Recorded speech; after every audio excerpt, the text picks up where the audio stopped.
Hello student, welcome to my YouTube channel Rohit academy. Student, आज हम इस वीडियो में आप लोगों को बताएंगे कक्षा 10 का सब्जेक्ट आपका है विज्ञान यानी कि साइंस है। अर्धवार्षिक परीक्षा का पेपर है 2023-24 का, जिसका कोड है आपका NM01।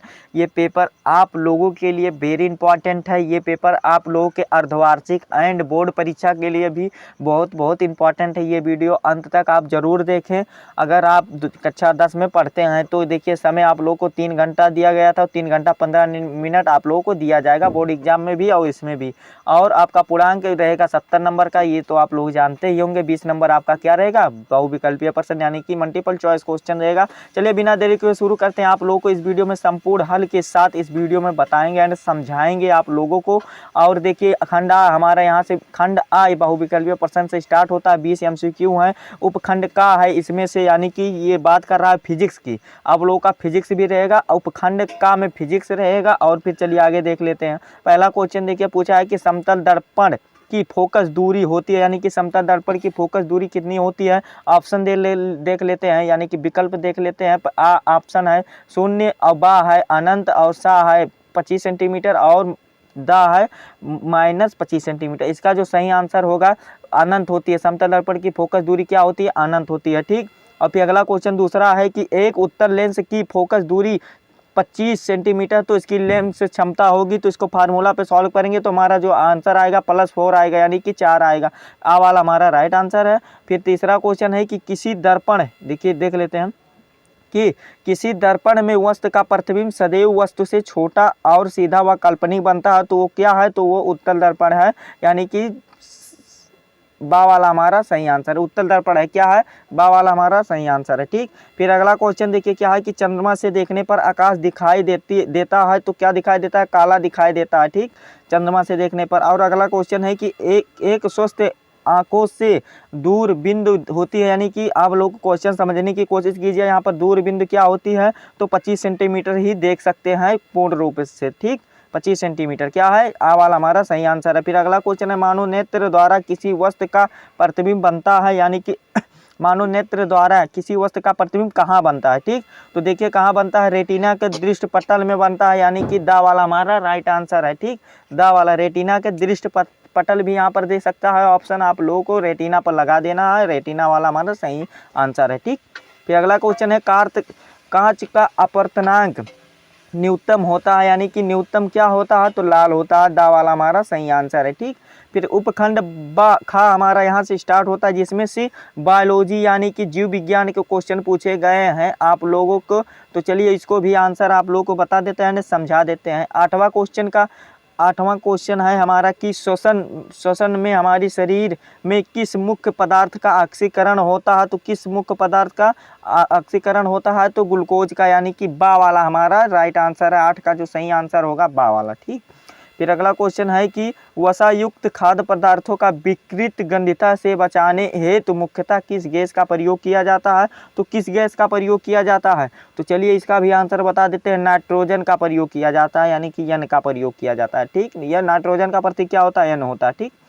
अगला क्वेश्चन है कि संगमरमर पत्थर में उपस्थित रासायनिक पदार्थ का सूत्र है, यानी कि क्या पूछ रहा है, देखिए कि संगमरमर का सूत्र क्या है। ठीक, सूत्र क्या है, तो आप लोग क्या जानते हैं क्या है इसमें में से, यानी कि जो संगमरमर का सूत्र होता है CaCO3 होता है। ठीक, ये संगमरमर का पत्थर का सूत्र है। ठीक। और घुला हुआ चूना का जो होता है, जो घुला हुआ जो संगमरमर होता है वो अलग होता है उसका। ठीक।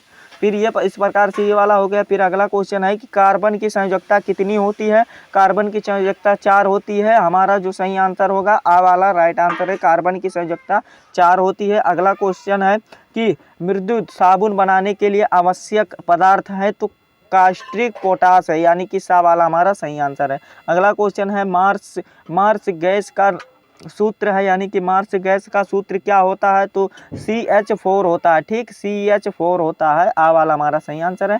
फिर अगला क्वेश्चन है 14 वाला कि कार्बन का कौन सा अपर रूप विद्युत का कुचालक होता है, ग्रेफाइट होता है। क्या होता है, ग्रेफाइट होता है। इसका जो सही आंसर होगा ग्रेफाइट होगा। ठीक।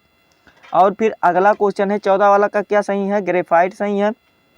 अगला क्वेश्चन देखिए, उपखंड बा हमारा यहाँ गा स्टार्ट होता है, जिसमें से आप लोगों को ये भी बायोलॉजी के क्वेश्चन यहाँ पर हैं कि बायोलॉजी के ये क्वेश्चन थे। और ये वाला जो थे आप लोग के केमिस्ट्री के थे, क्या थे, केमिस्ट्री के, सॉरी आप लोगों को गलत बता दिए। यहाँ पर ये वाला जो थे केमिस्ट्री के थे और ये वाला जो उपखंड ग है हमारा ये बायोलॉजी के हैं। ठीक, तो यहाँ पर 15 वाला क्वेश्चन है कि सबसे बड़ी पाचन ग्रंथ है, सबसे बड़ी पाचन ग्रंथ कौन सी होती है? तो सबसे बड़ी पाचन ग्रंथ यकृत होती है, यानी कि आ वाला हमारा सही आंसर है। फिर अगला क्वेश्चन है घास खाने वाले प्राणियों को क्षुद्रांत होती है, यानी कि उनकी क्षुद्रांत कैसी होती है, यानी कि शरीर की बात कर रहा है ना, हाँ शरीर की बात कर रहा है, क्षुद्रांत कैसी होती है? तो इसका जो सही आंसर होगा लंबी होगी, बा वाला हमारा राइट आंसर है। अगला क्वेश्चन है रक्त का लाल रंग किस पदार्थ के उपस्थित के कारण होता है? देखिए आप लोगों को समझने की कोशिश कीजिएगा। आप लोगों को बता दें, इसमें देखिए विटामिन ऑप्शन दिया गया है, न्यूक्लिक अम्ल दिया, पोटेशियम दिया गया और हीम दिया गया है। तो आप लोग यहाँ पर कंफ्यूज मत होइएगा। ये हीम का शॉर्टकट क्या लिखा गया है? हीमोग्लोबिन है। ठीक, हीमोग्लोबिन आ वाला पर राइट टिक कर देंगे। तो जो इसका सही आंसर हो जाएगा आ वाला हमारा सही है, हीमोग्लोबिन होगा। ठीक,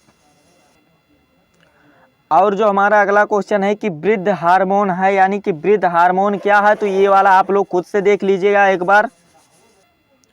तो ये जो वृद्ध हार्मोन वाला है इसमें आप लोग एक बार 18 वाला हमें कमेंट करके जरूर बता दीजिएगा। ठीक, आप लोग, ठीक, अगर आप लोग को समझ में आएगा। 19 वाला देख लीजिए। 19 वाला क्या पूछा है कि पतझड़ से संबंधित हार्मोन होती है, तो पतझड़ से संबंधित कौन सी हार्मोन होती है? तो जीवे क्या होती है? इथिलीन होती है। क्या होती है? इथिलीन होती है, यानी कि दा वाला हमारा सही आंसर है। ठीक, सॉरी इसका जो सही आंसर होगा कि यहाँ पर देखिए, यहाँ पर लिखा गया है एसी